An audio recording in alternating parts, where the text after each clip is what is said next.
Record. Hello, everyone. I'm Joe Hennessy, And I'm Ryan Enright. and this is a shot of Hennessy.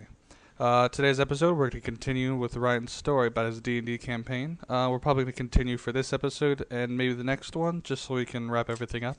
There's a lot of detail to it, so I'd really want you listeners to have a good listen and really enjoy it. There's a lot of good stuff in there.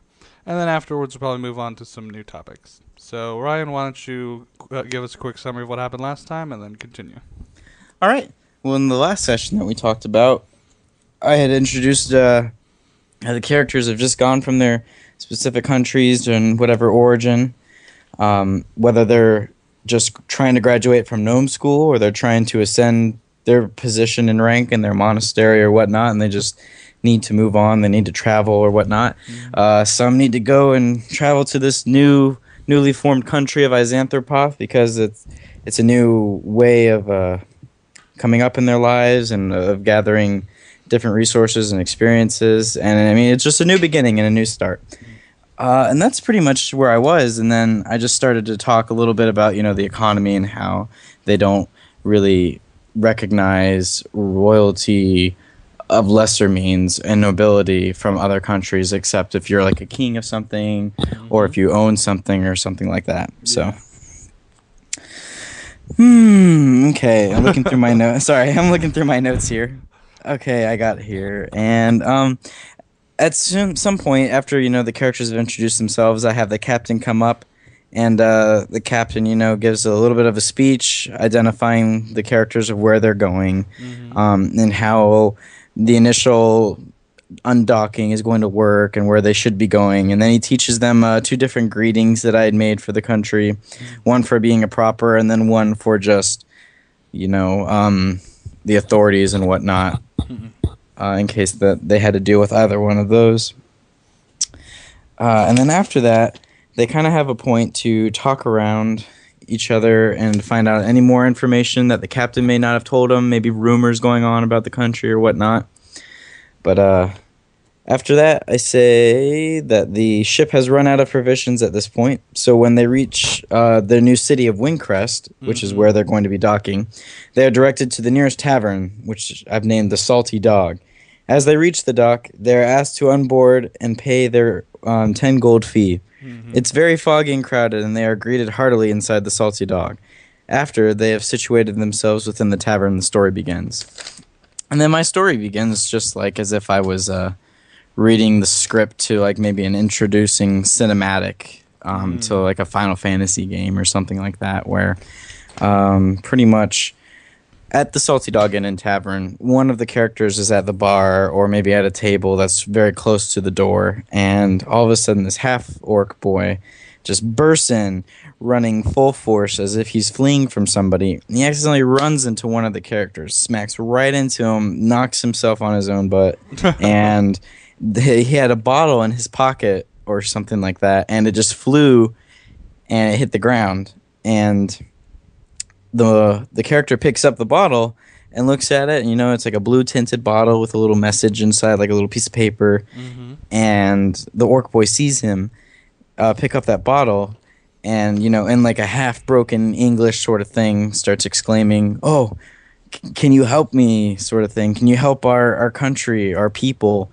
There's magic, and there's adventure, and there's treasure, and we will reward you. You know what I mean?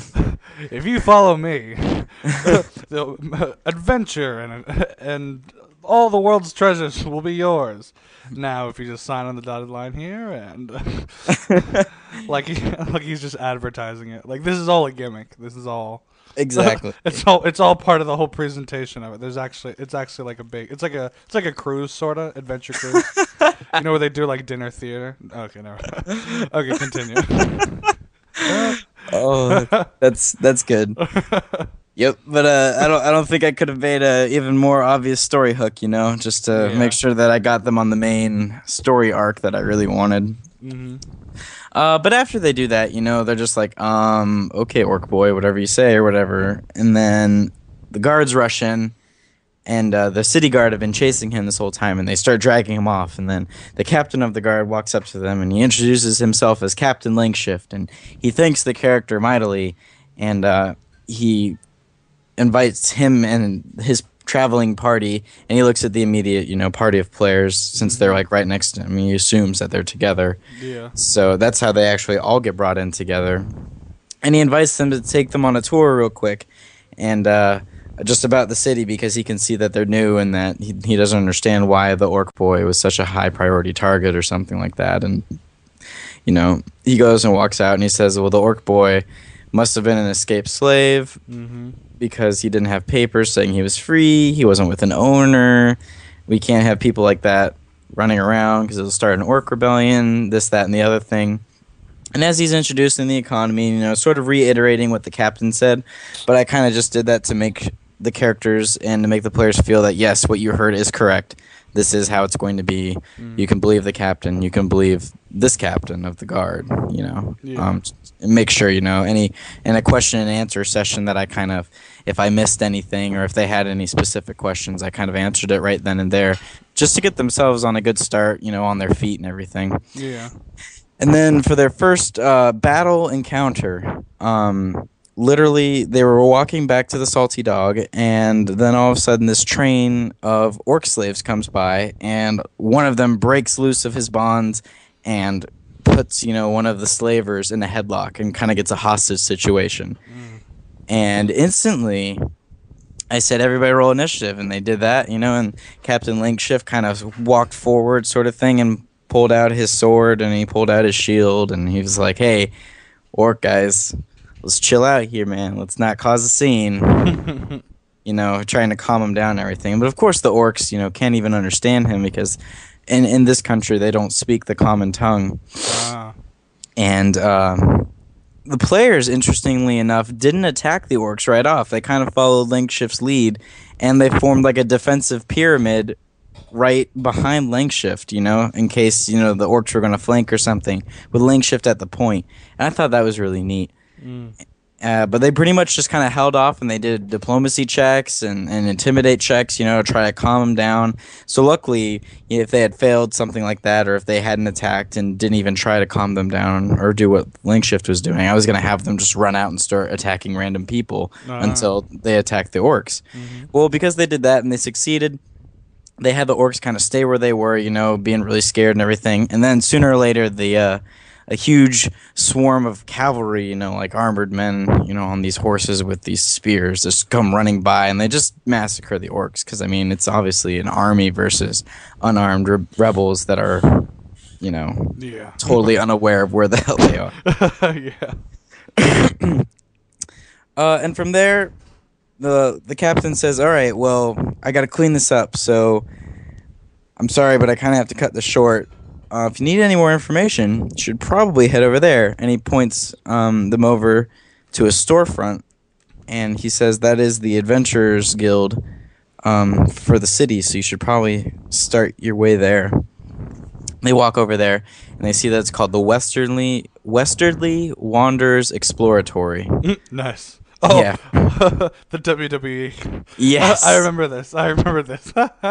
Exactly. And I based this store off of the Wizard's Wall, Oh, and nice. the store owner off of our friend Jesse, who works at the Wizard's Wall and everything like that. Yeah. So it was really funny, and it was really funny how Jesse kind of interacted with everything, and he kind of was like, "Oh, I get it." Nice. That's really good. Okay, we're at 9 minutes, so we're gonna wrap this up a little bit. Wait, can you pause it, Joe? But not really. Oh, okay. Yes, Mom, I'm staying in. Oh God, I got a text message. I think I'll edit this little bit out. Okay. Okay, so I stopped us before, and that thing's going a little bit on. Okay, so that's a good place to stop. We'll probably wrap it up in the next episode and then start off a new topic after that. Most likely I want to discuss the new Batman Earth 1 design, if anyone's aware of that. We're going to bring that up about an actually controversial design for one of the characters. So stay tuned. Like, subscribe. Comments are always helpful. And we'll see you next time. Thank you, Ryan Enright, for being my guest.